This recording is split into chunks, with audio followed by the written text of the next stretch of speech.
Jai Hind, myself Ravindra Kumar from EN department. In the lecture series of the first unit, that is DC circuits, already I have presented the lectures on the various topics that includes different theorems like superposition theorem, Thevenin's theorem. Other than that, I have already taken the lecture on various circuit elements in a DC circuit, star delta connections and the conversion from star to delta or vice versa of that, then nodal analysis and loop analysis. So, all the topics have been covered already in this lecture series. Now, in today's lecture, I am taking the Norton's theorem topic in this discussion. So, under this, today I will cover what is Norton's theorem, how do we apply this theorem in a circuit, in a given circuit, and then with the help of this, how to find unknown current in a given branch of the circuit with the help of Norton's theorem. Just like we have done it already using Thevenin's theorem, similarly in this case we will discuss that how to find the current in a given branch of a given circuit by use of Norton's theorem. So, first if we see in this the statement of Norton's theorem, what does it state? So, as per Norton's theorem, if we see, Norton's theorem states that a linear two-terminal circuit can be replaced by an equivalent circuit consisting of a current source IN in parallel with a resistance Rn, where IN is the short circuit current through the terminals and Rn is the input or equivalent resistance at the terminals when the independent sources are turned off. So, this is the statement of Norton's theorem. Now, in this, the meaning to say of this is that we are given a linear circuit which is having two terminals, where we want to find the Norton equivalent across those terminals. So, for that what we are to do, we want to replace that circuit across those terminals with the help of Norton's equivalent circuit. Now, in that Norton's equivalent circuit, it is having a current source IN, that is known as Norton's current, and a resistance Rn, that is known as Norton's resistance, that is connected in parallel with this current source IN. And this IN, which is known as Norton's current, this is actually short circuit current through the terminals where we are finding the Norton equivalent. That means, we short circuit those terminals with the help of a wire, and then we find how much current is passing through that wire connected across those terminals. That current is known as short circuit current or also known as Norton's current. And similarly, Rn, which is known as Norton's resistance, that is actually the equivalent resistance at those terminals again, but subject to the condition that all the independent energy sources are turned off while finding Rn. Meaning to say, if voltage source is there, that will be short circuited, so that the voltage of the source becomes 0, and if current source is there, that is made open circuit, so that the current supplied by the source will become 0. That way, we find Rn at the terminals by doing so, and once we find IN and Rn, after that we can draw Norton's equivalent circuit for the given circuit at given terminals or across the given terminals, and after that we can find the current in the branch that we call load branch, and the resistance that is connected in that branch, that is known as load resistance. So, the current can be found in that load resistance with the help of Norton's theorem. So, all such things we will observe or we will discuss in this under the coming slides which are coming after this, that how do we apply this Norton's theorem for finding IN, RN, and then to find the current in the load branch or say the load resistance in the circuit. So, if we see further, suppose we are given this linear two terminal circuit which is having terminals A and B, where we want to find the Norton's equivalent of this given circuit, or we are interested to finding this Norton's equivalent circuit across these terminals A and B for this given linear circuit.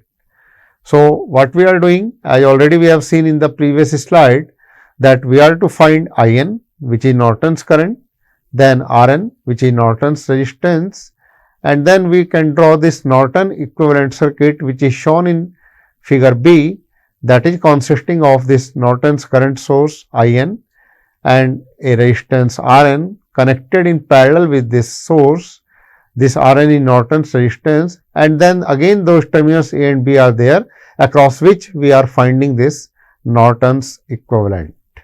So, that way we do it, we have this Norton's equivalent circuit for the given circuit.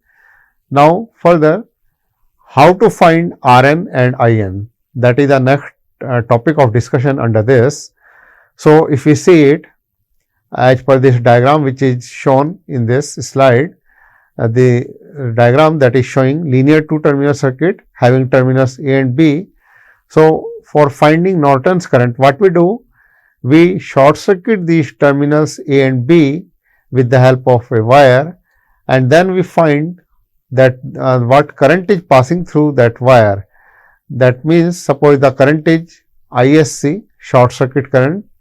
Why do we call it short circuit current? Since these terminals are shorted with the help of wire, so the current passing through that is known as short circuit current and also known as Norton's current as per Norton's theorem. So, we will find this current and also we will find RN, which is Norton's resistance for the given circuit. Now, Thevenin resistance and Norton resistance, they are equal. So, we can write RN equal to RTH, where RTH is Thevenin's resistance. And why do they are equal? Since the method of finding RN and RTH, that is exactly similar for a given circuit at given terminals. That's why if you want to find RTH and RN across the given terminals for a given circuit, the value will be same. Now, for finding IN, which is ISC, A and B terminals, they are short circuited with the help of wire, and this current will be given by the ratio VTH to and RTH. VTH is Thevenin's voltage and RTH is Thevenin resistance. So, the ratio of VTH and RTH, that gives Norton's current IN, or also known as short circuit current ISC. The other way for finding the same, that means this current Norton's current IN or short circuit current ISC, what we do? Once we short circuit these terminals A and B with the help of wire, then with the help of circuit analysis, that means to say either by mesh analysis or by nodal analysis, we can also find that how much current is passing through this short circuit path across AB, and that will give us the value of ISC or IN. So, that is another way for finding this current. Otherwise, this IN can simply be found using this relation IN equal to VTH upon RTH. So, further if we see the steps, if we see here, the open circuit voltage VOC across the terminals A and B, that is known to us. We have calculated it with the help of circuit analysis by calculations. Similarly, the short circuit current ISC at the terminals A and B, that is also known to us, that we have found again using circuit analysis. Then the equivalent or input resistance Rin at the terminals A and B when all the independent sources are turned off, or we say de-energized. That time we short circuit the voltage source and open circuit the current source, and then we find Rin, that is input resistance at the open circuited terminals A and B. So, this is also known to us. So, what we do, this VOC, which is open circuit voltage, that is also known as Thevenin's voltage, VTH. Similarly, short circuit current ISC or IN, known as Norton's current. So, this Norton's current is equal to short circuit current ISC, that is known to us. So, RTH, which is the ratio of VOC and ISC, or VTH and IN, that is equal to RTH and also equal to RN, that we have already discussed in the previous slide, that why RTH and RN are equal. So, that way we do it. Then like for the example given to us, in this example or in this question, we are given this circuit in which various elements and energy sources are connected, like we have 2 ampere current source, 12 volt voltage source, and the different values of resistances. 3 resistances are connected in this circuit. One is 4 ohm, another 2 resistances are 8 ohm values, and a fourth resistance, that is 5 ohm. So, in total we have 4 resistances, 4 ohm, 8 ohm, 5 ohm and 8 ohm, and A and B are the terminals across which we are to find Norton equivalent for this given circuit. So, what we will do in this case, we will find IN after short circuiting these terminals A and B with the help of wire, that is Norton's current, and we will find RN across open circuited terminals A and B, and for finding RN, the current source of 2 ampere, that will be open circuited, and the voltage source of 12 volt, that will be short circuited, and then we will be finding the value of RN. And after finding both this IN and RN, we will be able to draw the Norton equivalent circuit across terminals A and B for the given circuit. So, if we see it, for finding RN, what we are doing? We are short circuiting the voltage source and open circuiting the current source. So, the circuit turns in this form. Here we can see in this diagram A as shown, these 4 resistances are there connected in this configuration as per the circuit given to us, and we are finding RN, Norton's resistance, across open circuit terminals A and B after turning off the voltage and current sources which are there in the circuit. So, from this circuit now, reduced circuit, we can see 4 ohm, 8 ohm and 8 ohm, they are in series connection, and the equivalent of that is in parallel with 5 ohm.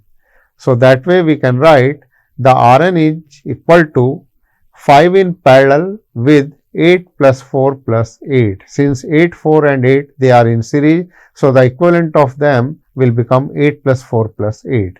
Or we can also say 5 is in parallel with 20, and that comes out as 5 into 20 upon 5 plus 20, and this gives us 4 ohm. So, the value of RN comes out as 4 ohm for this given circuit across terminals A and B. Now, the next step will be to find IN across terminals A and B, but for that we will have to connect a wire between A and B, so that they will be short circuited terminals, and then we will be finding the current passing through that short circuit path. So, that will give us IN, that is Norton's current. So, if we see it as per the circuit given to us, we have this circuit shown in the diagram B, and A and B terminals here, they are short circuited with the help of a wire, and the current passing through that wire or short circuit path, that is short circuit current ISC or the Norton's current IN, and other circuit that is remaining same as given to us in the question. So, in this circuit we can find this Norton's current using loop analysis, or we can also find it using nodal analysis. So, here in this case we are applying loop analysis for finding this current. So, what we do? we assume loop currents or mesh currents in the different mesh. So, I1 is the current in the first mesh, I2 is the current in the second and third mesh combination. Reason being, when these terminals A and B are short circuited with the help of wire, that time there will be no current in 5 ohm branch. Since 5 ohm branch is short circuited with the help of a wire across 5 ohm branch. So, currents follow the path of minimum resistance. That is why the current which is in 8 ohm resistance, upper 8 ohm resistance branch, that all the current will go through the short circuit path and no current will go through the 5 ohm resistance path due to the minimum resistance path followed by the current. And then it will come back through the 8 ohm resistance which is connected in the lower branch of the circuit, and that way it will complete its path. This current I2 will complete its path. So, what we have as per the circuit configuration and circuit elements which are given in this question, this current I1 which is in mesh first mesh consisting of 2 ampere current source, 4 ohm resistance and 12 volt voltage source, this current I1 will be directly equal to 2 ampere as per the circuit parameters given to us. Now, this current I2 which we have assumed in the mesh, outer mesh or say outer loop. So, for that we can write KVL equation, and that gives us 8 plus 8 plus 4 into I2 or 20 I2 minus 4 I1 equal to 12, or this equation can also be written 20 I2 minus 4 I1 minus 12 equal to 0. Now, already we know the value of I1 which is 2 ampere. So, by putting the value of I1 in this equation, we can find the value of I2. So, 20 I2 will become 4 I1 plus 12 and I1 is 2. So, this becomes 4 into 2 plus 12, that is 8 plus 12 20. So, I2 comes out as 1 ampere by this calculation, and that is also equal to ISC, short circuit current, or IN, that is Norton's current. So, that way we can find the value of Norton's current in the circuit given to us. After this, we know IN is equal to VTH upon RTH, where VTH is Thevenin's voltage or the open circuit voltage across terminals A and B. So, now we can also find VTH for this given circuit, and when we find VTH, RTH already we have found, we can also find IN from this. So, again in this circuit if we see, now A and B are the open circuited terminals, and we have assumed the mesh currents I3 and I4 in the two mesh which are there, which are available in this circuit. So, I3 directly 2 ampere as per the circuit elements connected and energy source connected in the circuit.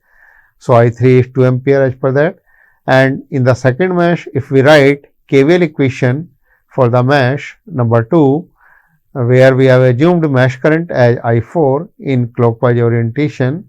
So, this equation will become 8 plus 5 plus 8 plus 4 into I4, and that gives us 8 and 8 16, 4 20 and 5 25 I4 minus 4 I3 equal to 12, or the equation becomes 25 I4 minus 4 I3 minus 12 equal to 0. Now, I3 is already known to us, that is 2 ampere. So, putting the value of I3 in this equation, the equation comes out as 25 I4 equal to 4 I3 plus 12, and I3 is 2. So, 4 into 2 is 8 plus 12 20. So, 25 I4 is equal to 20. So, I4 becomes 20 upon 25, and that becomes 0.8 ampere.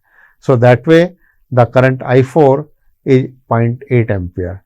Now, if you want to find VOC, open circuit voltage across open circuit terminals A and B, which is also Thevenin voltage VTH.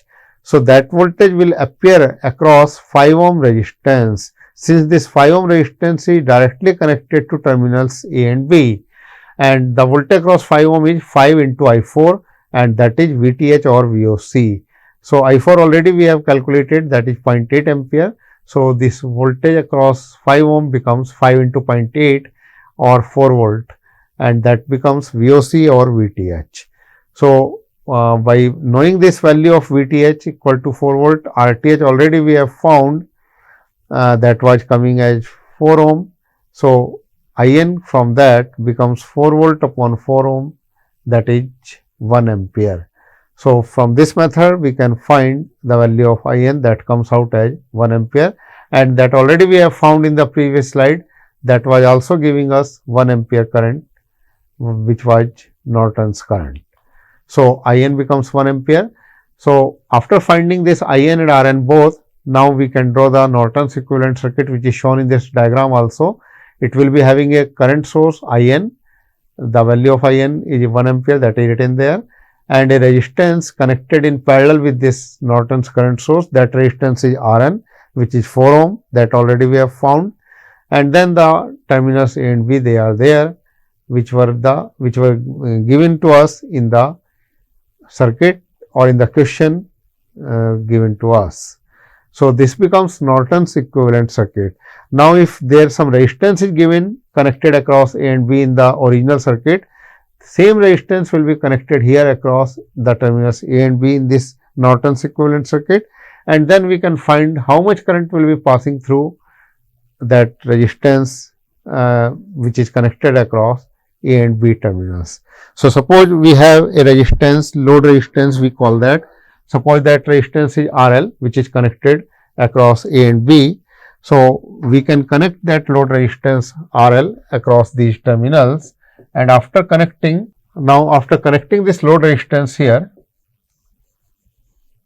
suppose this is RL, we can find the current, how much current is passing through this resistance. Suppose I is the current passing through this resistance.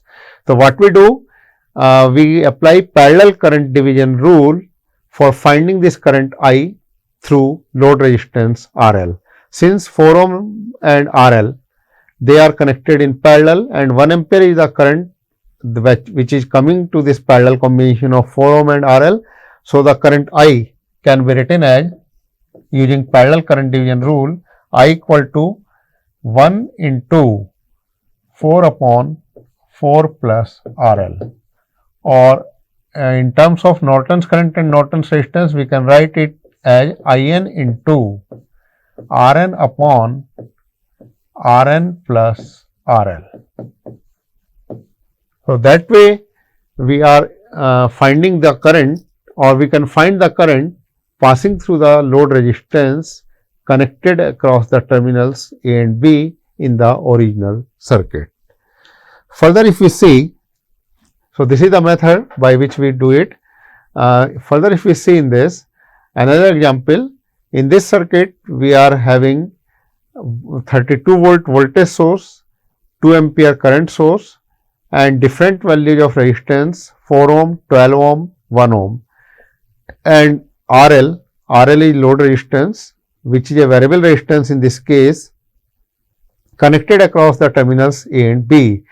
Now, if you want to find current through RL using Norton's theorem, or we can also find Norton equivalent circuit across the terminals A and B, that can be found. Again, for that, what we will do, first we will find IN, that is Norton's current, then RN, that is Norton's resistance, and then we will be able to draw the Norton's equivalent circuit for this given circuit across the terminals A and B. So, for that, if we see, first we want to find RN. For the finding RN, the method is exactly the same, that is the method for finding RTH, short circuiting the voltage source and open circuiting the current source, and then across open circuit load terminals A and B, we can find RTH or RN. So, the circuit reduces to this form, which is shown on the left hand side circuit. So, from this circuit we can see 4 ohm and 12 ohm, they are connected in parallel, and the equivalent of these two, that is connected in series with 1 ohm resistance.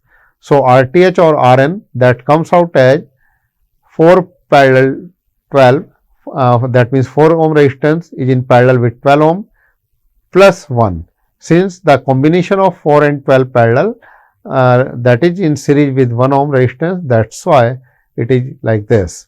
So, this is equal to 4 into 12 upon 4 plus 12 plus 1. So, this is 4 into 12 is 48 upon 4 plus 12, that is 16. 48 upon 16 is 3 plus 1, 4 ohm. So, the value of Rn comes out as 4 ohm for the given circuit. Now, the next step is to find In, Norton's current, passing through the short circuit path across A and B, and for that we will connect a wire between A and B, and we will find the current passing through that wire, which will give us Norton's current In or the short circuit current ISC. And another way for finding the same, that is the Norton's current, we can find Thevenin voltage across open circuit load terminals A and B, and RTH or Rn already we know, we have calculated it. So, the ratio of VTH to RTH or Rn, that will give us Norton's current In. So, as we can see in the circuit which is on the right hand side in this slide, VTH is the open circuit voltage across the load terminals A and B. So, this voltage VTH can be found using nodal analysis in this circuit or using mesh analysis in the circuit. Anyway, we can find it. So, if we see it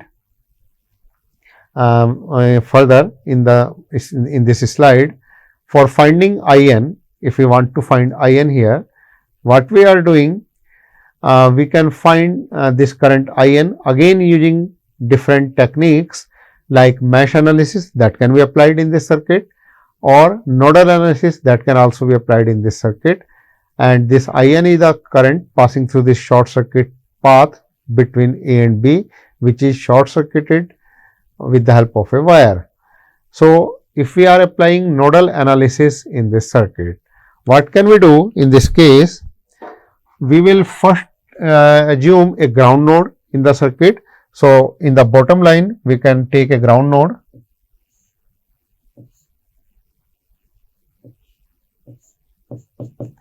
And with respect to this, the other nodes potentials, they will be assumed, and if it is given in the circuit, then they will be written as per the circuit values given to us.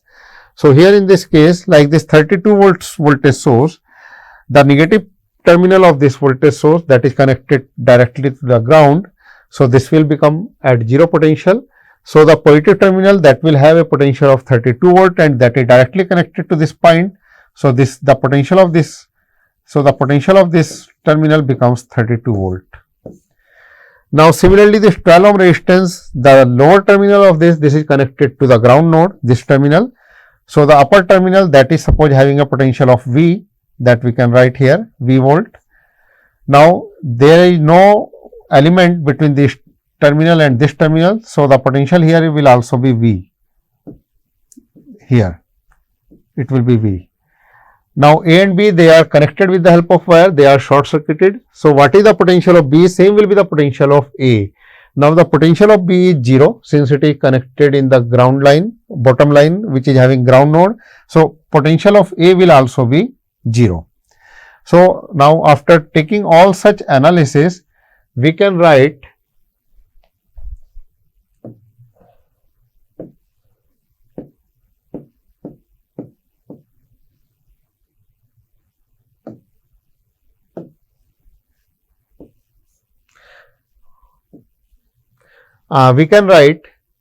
nodal equation, which is basically the KCL equation at the node. So, here only one unknown is there, that is V, potential V. So, that we can find with the help of KCL equation at the node. So, suppose here we take current in this direction in this branch of 4 ohm. Similarly, here the current in this direction in this branch of 12 ohm, 2 ampere current, that will be coming like this, and another current that is going like this, that is In or ISC.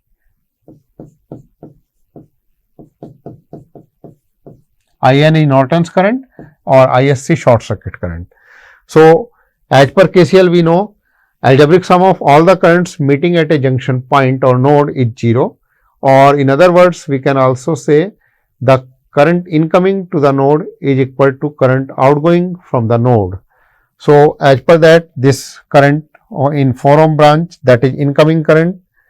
Similarly, 2 ampere current source current, that is incoming current to this node, while the current in 12 ohm branch and 1 ohm branch, they are outgoing current from the node. So, according to that, if we write the KCL equation, so this becomes 32 minus V by 4, which is the current in 4 ohm branch as per the direction we have taken, and 2 ampere current, that is again incoming current to the node. So, that is plus 2 due to this, and that is equal to outgoing current from the node. So, that is in 12 ohm branch and 1 ohm branch. So, in 12 ohm branch, this current will become V minus 0 by 12, and in 1 ohm branch, this will become V minus 0 by 1. So, with the help of this, only we have one variable and one equation. By solving it, we get the value of voltage V equal to 7.5 volt. So, now this Norton's current IN, that will become V minus 0 upon 1, since this is the current passing through 1 ohm branch and then this short circuit path. And the value of V we know, that is 7.5 volt. Already we have found this value of V 7.5 volt with the help of equation. So, IN becomes 7.5 minus 0 upon 1, and that gives us 7.5 ampere. So, the value of Norton's current comes out as 7.5 ampere. RN already we have found. So, with the help of this, we will be able to draw the Norton's equivalent circuit for this given circuit. It is having a Norton current source IN, which is having current 7.5 ampere, that we already have calculated in the previous slide, and in parallel to it a resistance RN is there, which is Norton's resistance, that already we have calculated 4 ohm, and then the open circuit terminals A and B, which were there in the original circuit. So, this is we call Norton equivalent circuit at terminals A and B, and we can find the current in the load resistance also by connecting that load resistance across the terminals A and B, as already we have discussed in the previous slide. By connecting that load resistance here, now this load resistance is in parallel with the RN, and then by using parallel current division rule, we will be able to find how much current is passing through RL with the help of parallel current division rule. Suppose this current is I, so that can be found with the help of this. So, that is all in under this discussion. We have discussed all the things like how to state Norton's theorem, then what is the method for finding IN, that is Norton's current, and RN, that is Norton's resistance, and then how to draw the Norton equivalent circuit, and then after that, if some load resistance is given in which we are to find the current using Norton's theorem, so how to find the current in that load resistance with the help of this Norton's theorem. So, all these things I have covered or we have discussed under this discussion. So, that is all for the discussion.